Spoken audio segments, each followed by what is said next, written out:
Assalamualaikum warahmatullahi wabarakatuh.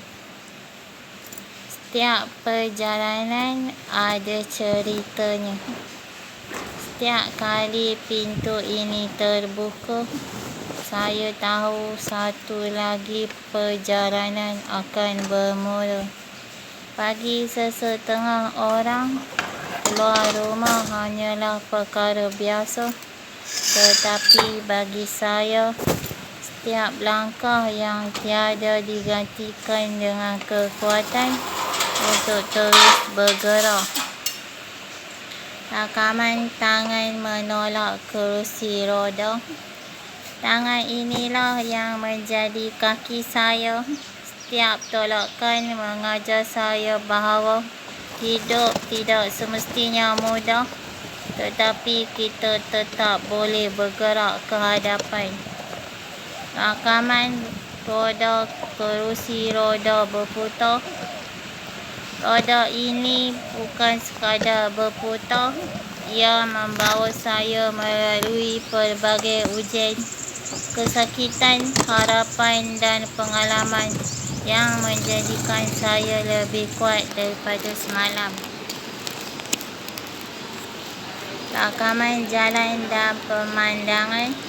Sepanjang perjalanan ini, saya belajar melihat kehidupan dari sudut yang berbeza. Ada yang tergesa-gesa mengejar masa, ada yang tersenyum dan ada juga yang sedang memikul beban yang tidak terlihat. Rakaman langit. Apabila saya melihat ke langit, saya selalu teringat bahawa setiap ujian pasti ada hikmahnya. Mungkin jawapan yang kita cari belum tiba, tetapi harapan itu sentiasa ada. Rakaman papan tanda hospital.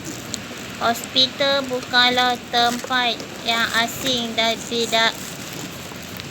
Hospital bukanlah tempat yang asing dalam hidup saya.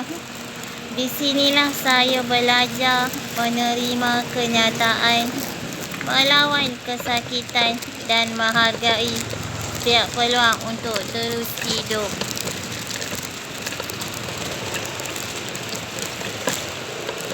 Rakaman pintu kedai. Kadang-kadang saya hanya singgah membeli keperluan harian. Perkara yang nampak kecil bagi orang lain sebenarnya memerlukan perancangan masa dan tenaga bagi saya. Rakaman memilih dan membeli barang.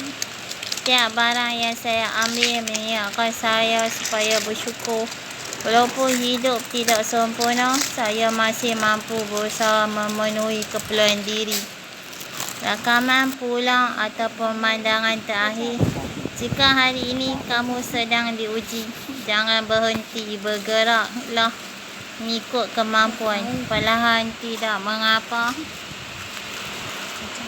Asalkan jangan berputus asa.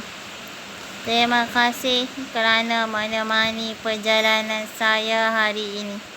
Semoga kisah kecil ini memberi kekuatan kepada sesiapa yang sedang berjuang dalam kehidupan. Jumpa lagi dalam perjalanan yang seterusnya. Terima kasih.